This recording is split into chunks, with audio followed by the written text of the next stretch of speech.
कहते हैं कि अगर कोई औरत किसी मर्द के लिए रोए तो वो उसे दिल की गहराइयों से प्यार करती है,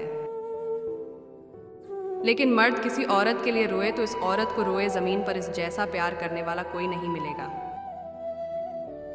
मर्द उस औरत से जिस्मानी मोहब्बत करता है, वो उसके सामने रूहानी मोहब्बत का नाटक करता है। औरत दुनिया की वो वाहिद मखलूक है जिससे प्यार भी करो तो वो डर जाती है। मर्द की फितरत है, उसे जब औरत से मोहब्बत होती है वो दिन रात उसके बारे में सोचता है, उसके अलावा दुनिया ही खाली लगती है। सच्चा प्यार करने वाले मर्द की निशानियाँ। नंबर 1, वो जलन महसूस करेगा जब भी आप किसी दूसरे मर्द से बात करेंगे। नंबर 2, अगर आप उससे दूर रहेंगे वो आपको याद ज़रूर करेगा। नंबर 3, ऐसा मर्द आपको ज़्यादा से ज़्यादा टाइम देगा। नंबर 4, ऐसा मर्द हर वक्त आपकी मदद के लिए तैयार रहेगा। नंबर 5, जब भी वो कोई नया काम शुरू करेगा आपसे राय ज़रूर लेगा।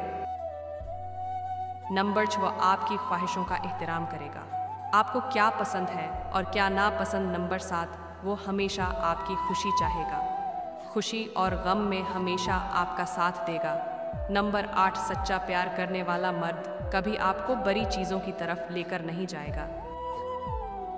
अपनी माँ और बीवी दोनों को इज्जत दो, क्योंकि एक तुम्हें दुनिया में लाती है और दूसरी सारी दुनिया छोड़कर तुम्हारे पास आई है। जब शौहर औरत को बार बार दूसरी शादी का मजाक में कहता हो तो समझ जाएं कि वो आपको तंग करता है, क्योंकि जिसने शादी करनी होती है वो बीवी को कहता नहीं है, कर लेता है।